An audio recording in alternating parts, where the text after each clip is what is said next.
This is the Inquisitive Minds Podcast.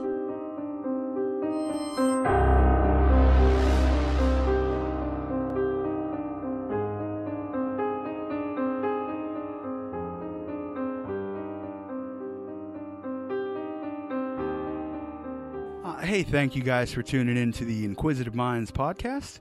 I'm your host, Johnny Smith. Today, we are starting our Mysterious People mini-series. My co-host for this, will be a former guest. You guys remember her. She is a lawyer and a stand-up comedian. Brittany Alexis, welcome to the program again. Thank you. Thanks. How are you doing today? I'm great. How are you? I'm not doing too bad. How's everything going during the quarantine? Going well. That's what's up. Just That's been what's busy. up. So today, you are going to be discussing the man from Tarot? Something like that. Something like that. Yeah. Okay. Can you mind speaking a little closer to the mic? Yes. Okay.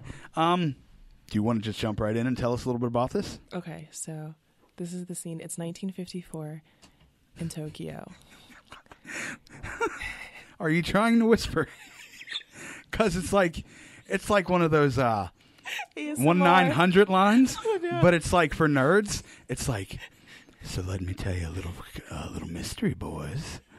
There was a man who didn't know where he was from. No one else did either. No. Go ahead. 1952. 1954 in There you Tokyo. go. Yeah.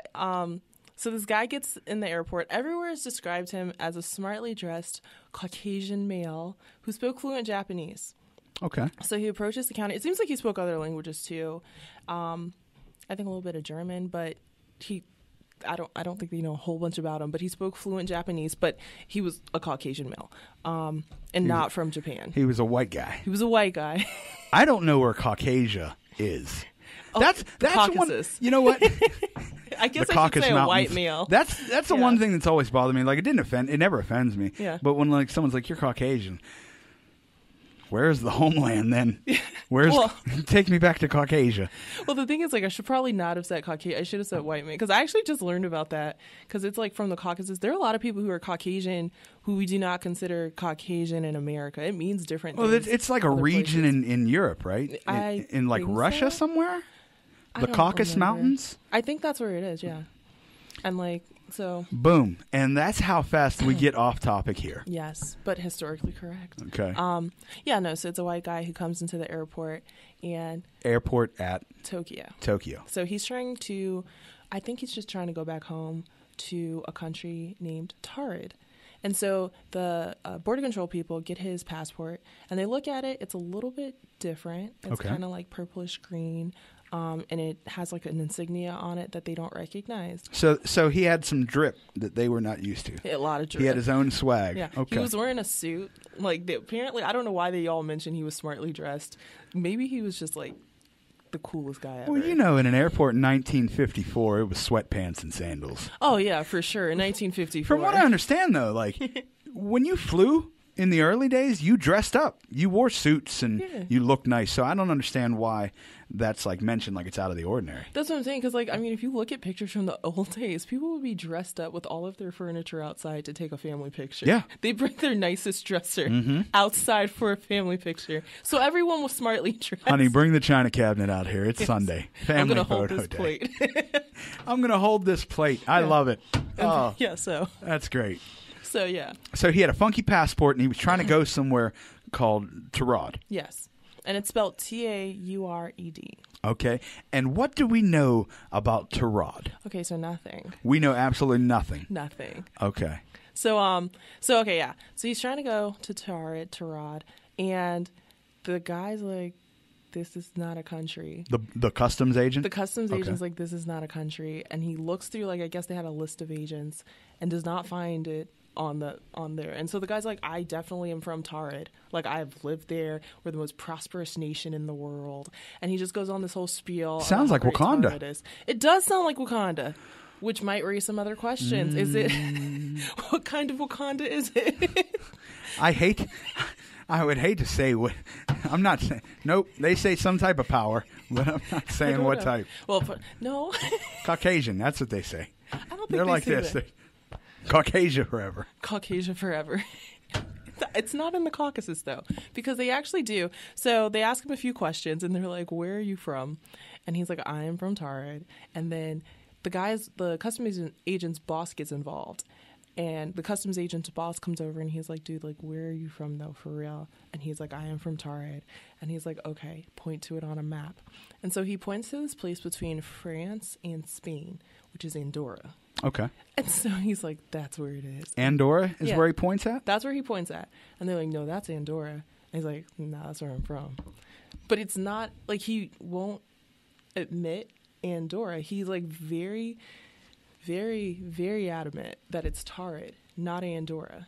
Huh. The question I do have about that is if he was trying to, like, specify that it was a region near Andorra. Well, where did he come from? The thing is, he had been in the Japanese airport, I think the Tokyo airport, twice before that.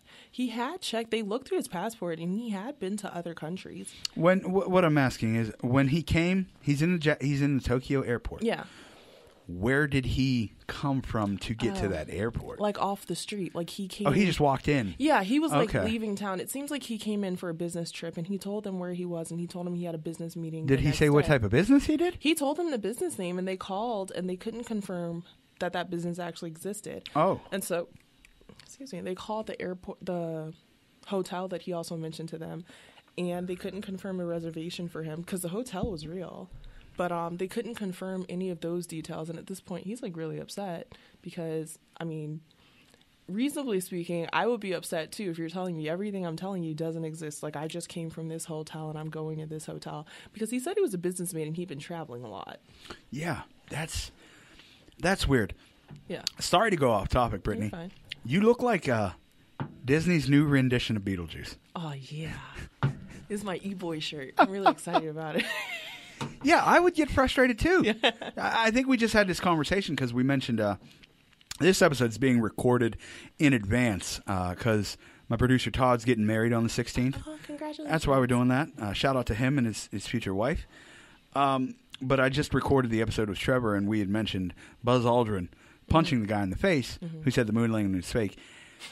It's the same type of situation. If you did something and you know you did it and someone is telling you to your face, no, that's not true, it's going to turn you irate. Oh, yeah. Yeah. Yeah, especially because, like, I mean, you're talking about 1954, so you have no way to prove this in real time. So you can't pull up anything on your phone. You can't show them pictures. You can't do anything. They just kind of have to go on your word. And the fact that he has a passport that has been stamped twice in Tokyo. That's what fascinates me, too. Why was he never held up before? Well, the thing is, I mean, if you really think about it, let's think about how people are polite, especially in Japan. So, like, it's a whole culture of politeness. So, like, they're not going to necessarily, and again, like, sometimes they're going to push you, but, I mean, just generally, people aren't going to dispute what you're saying if you're confident about it and you have evidence to back it up. That's very true. There's no reason to. You fake it till you make it. Yeah, because why would you pretend to be from a fake country? You know, once we start asking people's motives, though, is where it gets very hazy. It does. You know, because why is a fascinating question that, you know what, that I feel it serves a very selfish reasoning behind it, because most oftentimes why doesn't matter. Yeah. You know, especially when something's done. You know, why? It doesn't matter why. It's already completed. Mm-hmm. You know, I got off on a tangent there. You're fine. You know, but like, so they're questioning this guy. Yeah. He's pointing out Andorra. Mm-hmm. Tell him, no, this doesn't exist. Where does he go from there? Is he stuck just where he's at? Or? So, because it's border control, they call the police, and the police come, and they're just like, okay, we're going to take you to this hotel and try to confirm the things that you're talking about, but you're going to have to stay here overnight. We're not going to let you fly. So it's better than our ice conditions now. Yes. They take him to a hotel, they keep him in the hotel, and they stay outside, like the police officers stay outside of his room the whole night. And his stuff is kept in the airport security. So, like, his personal belongings, the documentation he has, all of that's kept in the airport security. Okay? So he's secure. He is secure. Okay. So then the officers have been awake all night long. So the next morning, this dude is gone. All of his stuff is gone. Really? which doesn't make sense because they said they didn't really hear any noise. I don't think they would. I mean, they have reason to lie, but I don't think they would be lying about not having gotten any sleep the night before.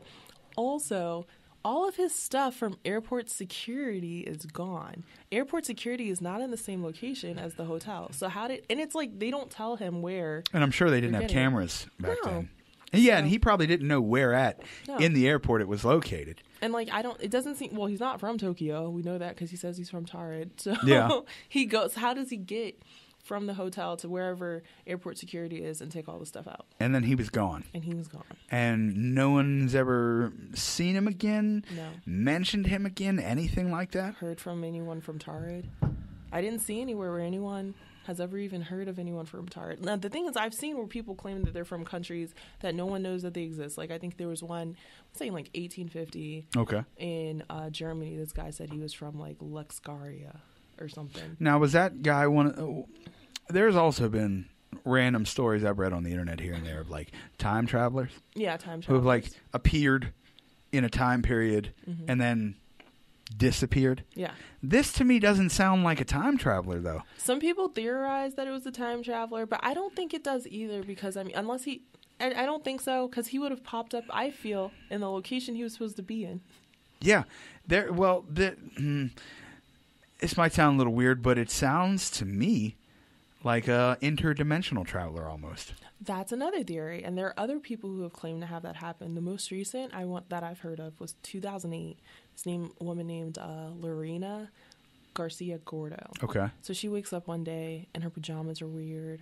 Like, she doesn't recognize the pajamas she's wearing. She goes to work and she just notices little things that are off throughout the day. Different names on the buildings, different people inside her job.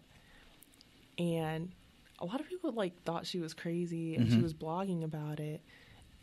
I don't know. It could be a lot of things. Like, she thinks that it was like interdimensional. Maybe something happened. I've come across quite a few stories. I don't have the names in front of me because I didn't anticipate this coming up. Yeah. But I've heard tell of there was a couple walking in a park. I want to say maybe the 80s or the 90s. They were just walking through the park. When they come out the other end of the park, it is essentially the 50s. That's weird. Like, everything around them looked like the time period. Everything was proper. There was newspapers, there was food. From what they saw, they decided, fuck this. Essentially went back in because that's a logical step. Where I came from, I better go back. They came out the other end of the park, normal again. Weren't able to ever replicate it again. So that's weird. I mean, that could be nonsense. But I've also heard that being described as a rift in dimensions. Yeah. Parallel universes. There's some people that think Bigfoot is actually an interdimensional traveler. I had not heard that one. Yeah, it's a fascinating theory, which explains why you can't see him all the time, or why, where's the dead bodies? Yeah. Where's the bones?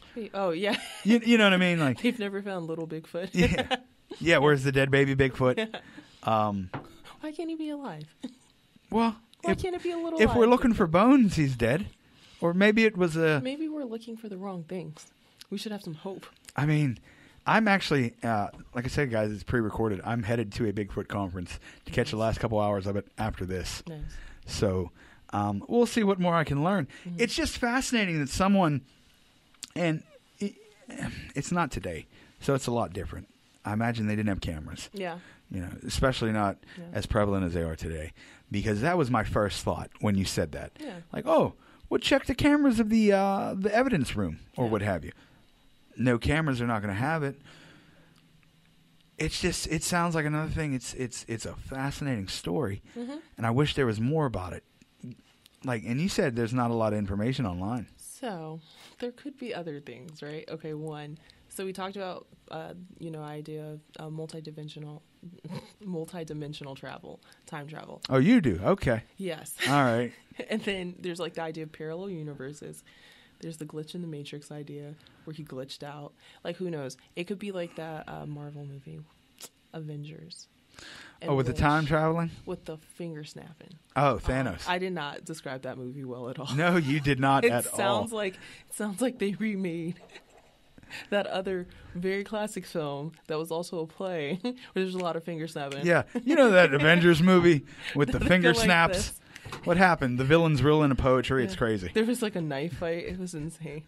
Romeo and Juliet, but they weren't named Romeo and Juliet. It's funny. It's funny you bring up the Avengers because there's a scene in one of the older movies. It's a cut scene, and it's Thanos, the main villain.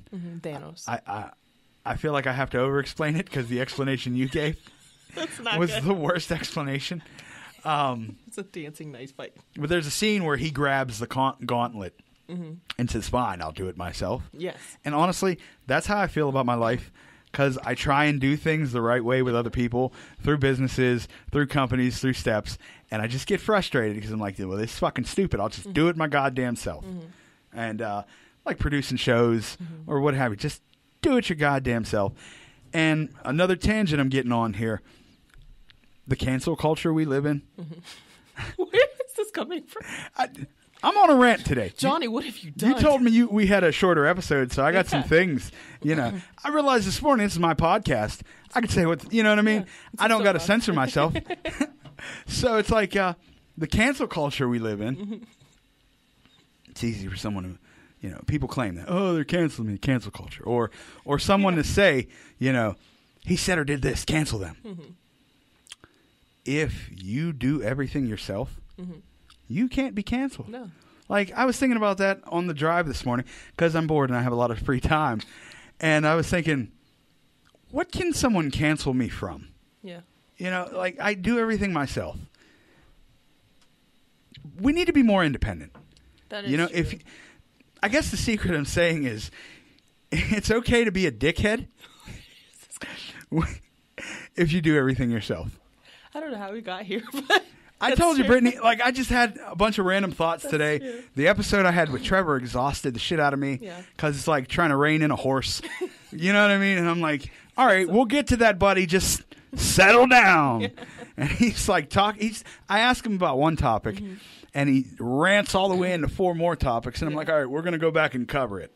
Yeah. Because that's how conspiracy theorists win, is they try and throw so much at you that you can't digest it all. And you're like, wait a minute, we're gonna stop. I came with a fucking saddle today. God Almighty. Okay, Wait, there's something else that I should mention. go ahead. We're having fun this episode. Yeah. So with the story, right? There's not a lot of information. So another theory could be that this guy was lying. All right. It's a great theory. Yeah, he was trying to smuggle something or do something illegal, and he was Well, lying. the thing He is, wouldn't get too, questioned too much. Not even that. I just know a lot, and you do as well in the scene. There's a lot of weird fucking people. There's so many. And there's people that'll do weird shit just because. Yeah. Like, so someone lying isn't that far out of the ballpark. No, especially, I mean, you don't know what his reasons were, and you don't know what he had with him. But there's like another thing too, and it's like what the source material is. And the source material for this is this book that was published in 1981 called The Director of Possibilities. The Director of Possibilities. Okay, we're losing credibility as the moments go on. And it's like about paranormal activity. Oh. You know what? I'm going to write that down because that sounds like a book I'd be into. Yeah, it's by, I think his name is, oh my goodness, I think it's Chris Collins. The Director of what? Directory of Possibilities. I had his name. Chris Collins, the football guy? No, that's not correct. Don't listen to me yet. Well, I guess you are listening to me right now, but Or Chris Collinsworth. My bad for any football people. Colin Wilson. Colin so none of what Wilson. I said was correct. I don't know where I got that name from. It's Owen Wilson's less attractive brother. Yeah, who was seeking attention in 1981. Technically, Owen Wilson's less attractive brother is called Luke. Whoa! I think I get that one. Yeah, they're brothers. They're actor. They got nothing against that, but they got some noses on them. It's kind of like what's his name? Dave Franco. Dave Franco and James Franco. Yes, they're both equally attractive. We are building up men right now, building up people. Hey, no, I know. Keep winning, Kings. Keep winning. You shine. I am all about building up everybody. No, I know what you mean. I am all about building up people. But no, I know. No, but so I'm sorry. It's Colin Wilson. The Directory of Possibilities by Colin Wilson. Yeah.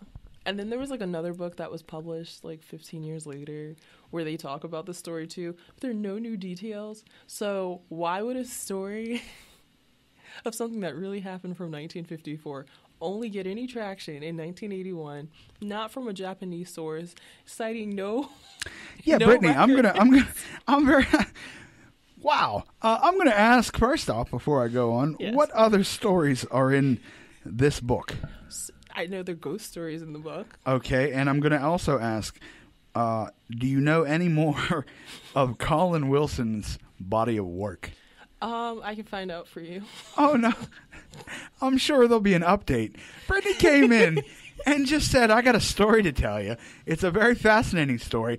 And then when we get to the end of it, she goes, by the way, Isaac Asimov pretty much wrote it.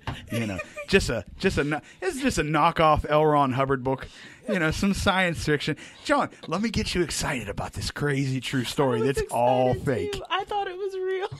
I think it's not real. I appreciate you bringing it up, though, at the end. Because if we went into it and you were like, by the way, no, this is true, I'd have been like, wow, I don't even want to talk about it. Wow, I am devastated. Because it's such a good story. You're like, what is going to happen next? Nothing happened. But it's not like the lizard people, the reptilians, so. There's more proof for them.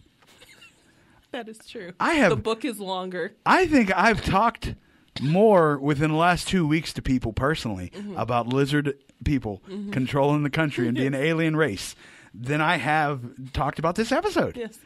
You know what's so bad? I remember in college, this guy out of nowhere approaches me about the reptilians. He doesn't start with the reptilians because you never lead with the lizard people. That comes up later.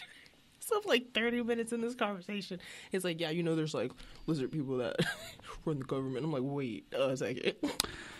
What? Let me tell you what my life has turned into. So I started the show. Always been a fan of the weird, the different out there. So I've pretty much been preparing for it for about 30 years. Nice. Over that time, you pick up the lingo. I'm dealing more and more with people a little different from yourself and Trevor, like real conspiracy theorists. Yeah. People that are really in it. Yeah. They know the truth. That has turned me into the conspiracy guy wherever I go. Because I want to respect these people and not like make light of what they perceive to be real.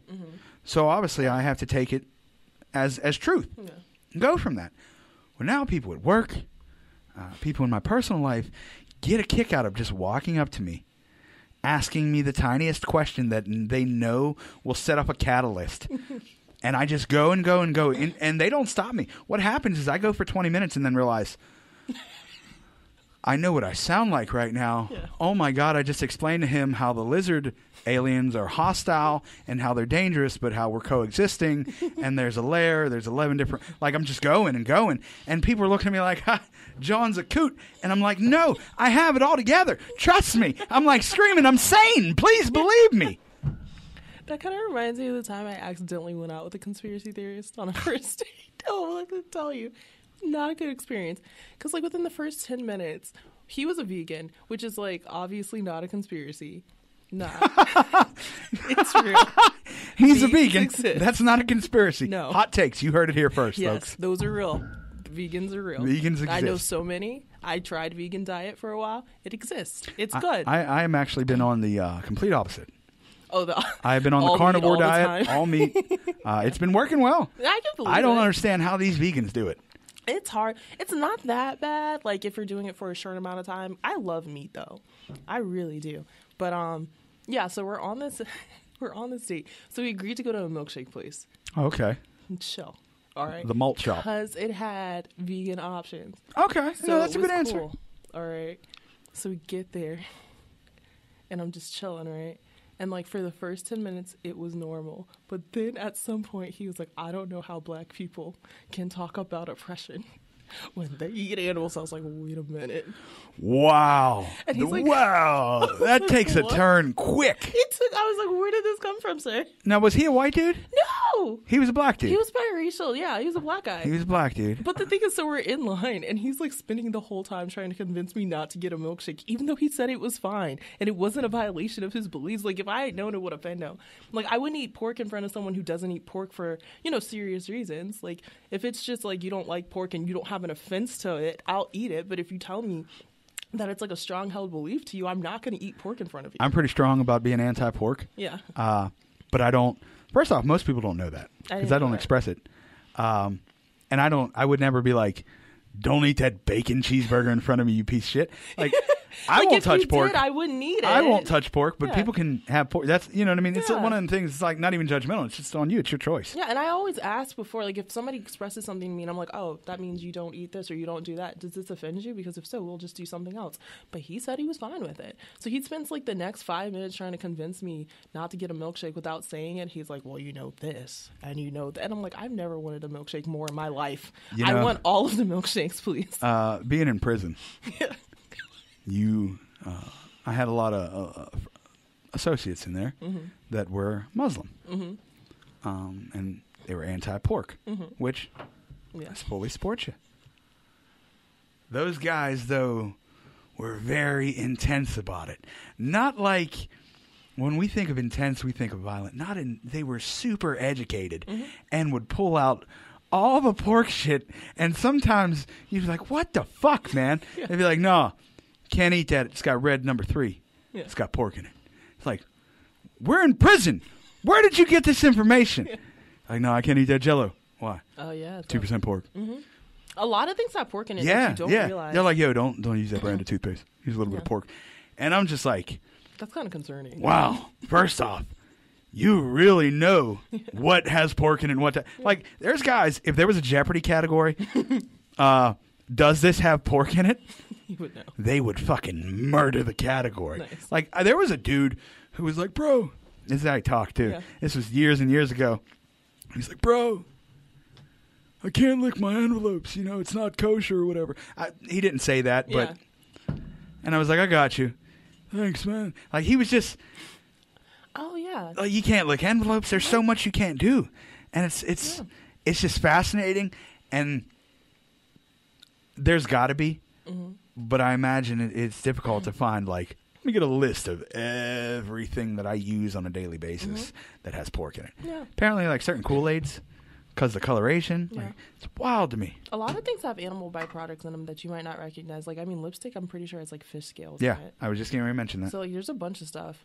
But like, I mean, but the thing is, like, so if I had known that, I would not have suggested a milkshake place that had vegan options. I feel you. Because he made it seem like it was just like, oh, like, I'm vegan. It's like you're taking him to the butcher shop. Yeah, and I'm just like, I'm not trying to do this, but you said it was cool. We had a whole conversation about Brittany, you should know milkshake is murder.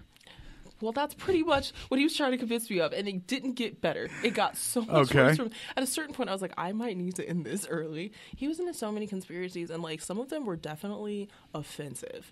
Like, beyond, I mean, we started off just strong beyond. I don't know how black people can complain when they eat animals. Yeah, that's a rough one. That one was offensive, but I was just like, I don't know what to do. Brittany, that's one I wouldn't even touch. I would never touch it. I just didn't say. I don't remember what I said. I was just like, that's not the same. Yeah, because you can't co-sign it either. No. You can't be like, oh, okay, because no. What? No. I don't know how black people can talk about oppression. You eat animals. I don't remember exactly what I said. A lot of that date has been blocked out, but I was just like, no, that's not the same. Okay, let's move on. I was on a date with a woman who said she had a migraine, and on the ride home, turned up the radio louder than I could hear myself think. I think it was me. I was just like, I got it. Because afterwards, I get a text message.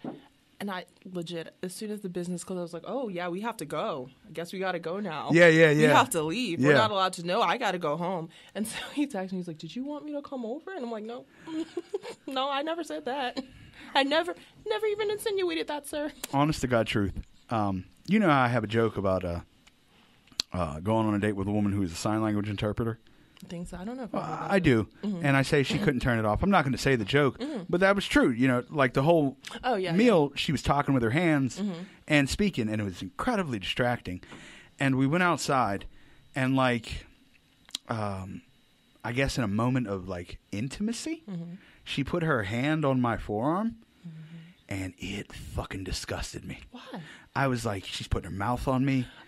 I didn't think, like, we just had lunch. I didn't think we were ready for that. And, like, I legitimately was like, after she touched me, I looked at it. I was like, well, take it easy. It was nice. And don't touch my goddamn arm, you weirdo. First of all, we do not know each other. Yeah, like, you're coming off awfully strong touching my arm. Yeah, which, I mean, that's the other thing. That was like a very forward text message, and I'm like, yeah, I don't even know. That's extremely forward. So, but on top of that, I explained how black people ain't shit because they eat meat. Yeah, and I'm just like, first of all, and the thing is, like, I didn't know what to say because, like, he was black, so I was just like, I'm not gonna. I don't imagine me being like, that's. I didn't see it going well. So I was just like, I'm just going to do what I have to do. Get out of here. The proper term for something like that, and people may argue with me on that, but if you're saying some shit like that and you're black, I feel like there's some self-hatred in there somewhere. I think there was. I do. Because if you saying an animal getting killed means more to you than... I don't want to get off on a tangent. I know. Yeah. Than the suffering of an entire people. Like... You're out of your fucking mind, kid. Yourself included. Yeah. But the other thing about it is, like, that's a lot of what... Okay, and so the thing is, like, I'm not against, like, treating animals with respect and anything like that. I love animals. Okay. But, like, PETA's whole thing, like, they often if go you into were racism. objectively for harming animals purposely, I would be very... You're like, I'm not against treating animals. Yeah. Right? If you were like, look, these motherfuckers got to suffer. Kill them. No, Kill 'em. I'm not like that at all. Like, they're like... I like a lot my of hamburger things depressed. No. Not moo cow. I like him. But no, but like I do love animals and I care about them and I think that we should treat them with respect.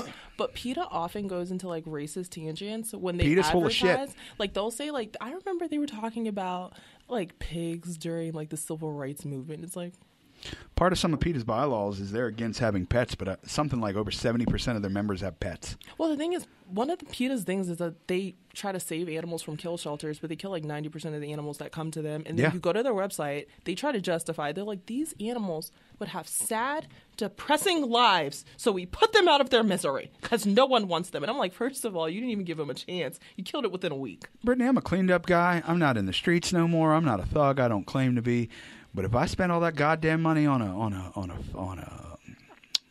a fur coat, you throw some paint on you, I'm fucking you up.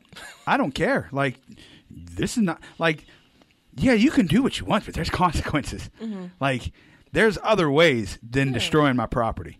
And then people get, capitalism wasn't yours to begin. Go fuck yourself.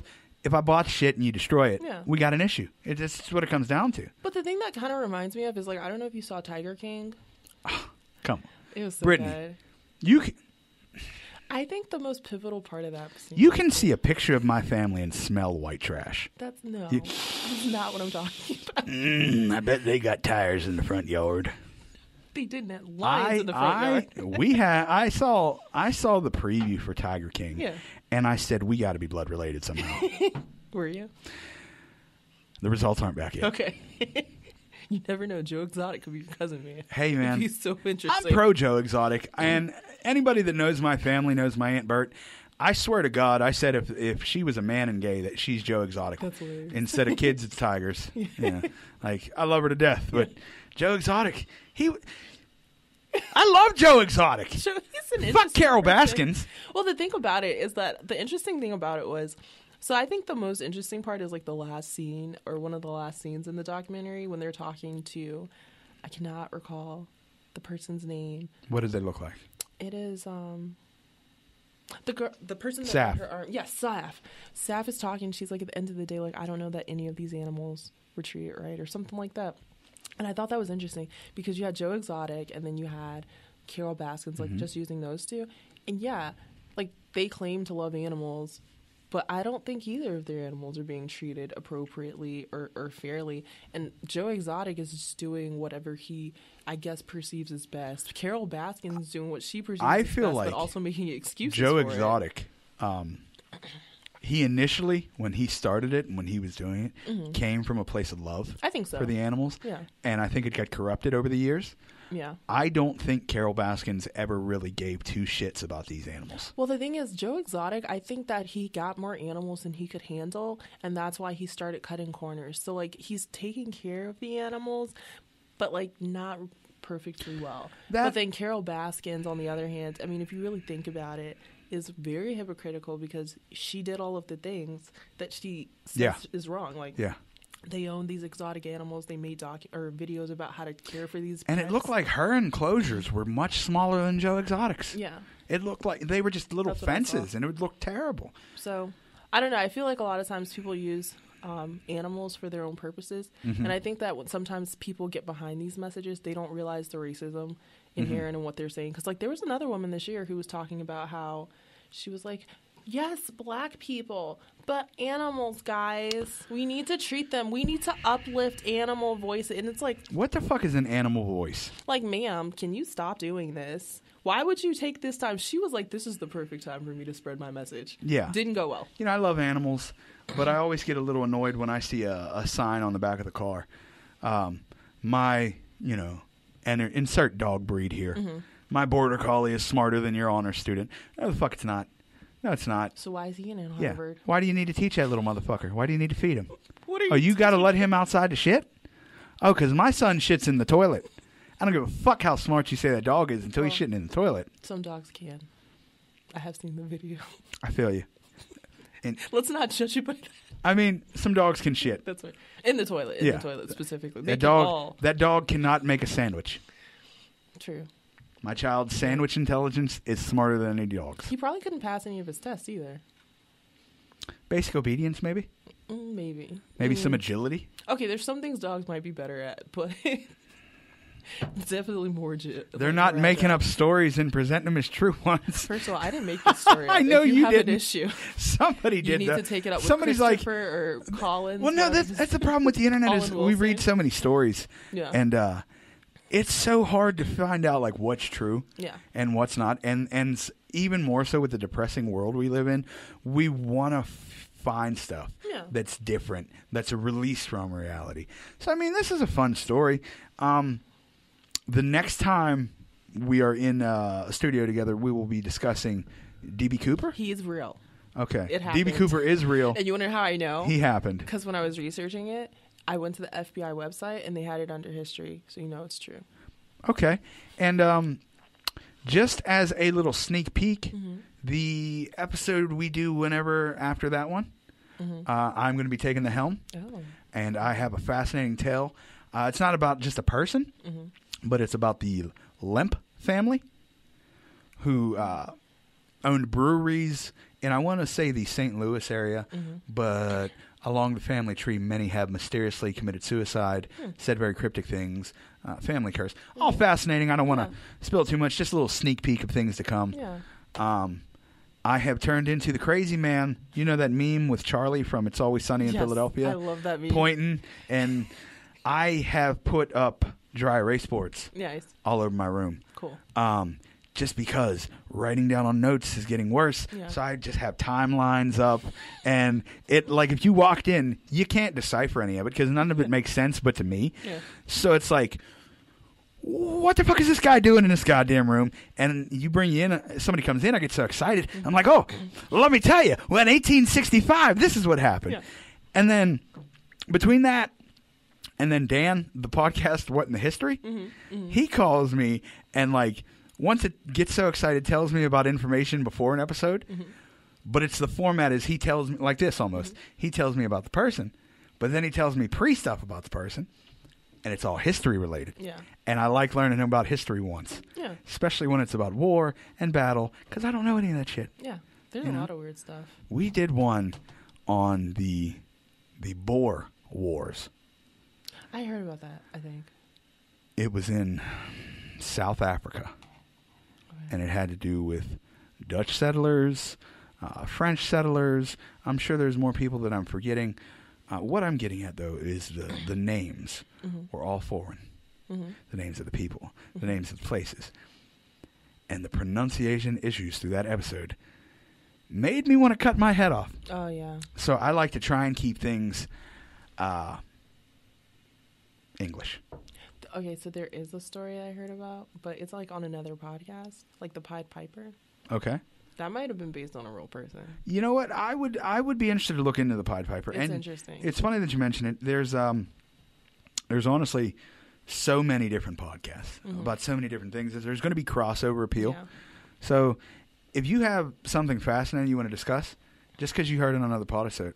Podisode. No. I think we should call it that. Another podisode with Brittany Alexis and Johnny Yeah. Smith. Podisode. Let's make it happen. Don't hesitate to discuss it. Okay. You know, because we can't copy them. Because I'm Johnny Smith. I can't be anybody else. No. Same with you. Yeah. You know, a lot of people have said that. Can't copy someone you're not. Yeah.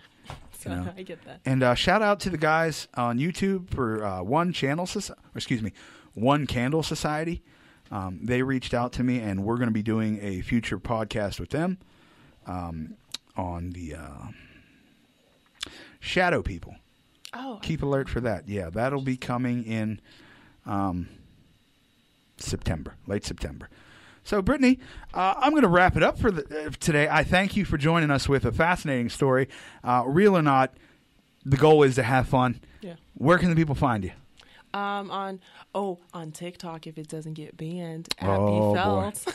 At @bfelds Okay. everywhere. Also on Instagram, @bfelds. Okay. And on Facebook, @bfelds. She's consistent, folks. I am consistent. You know the spiel from me.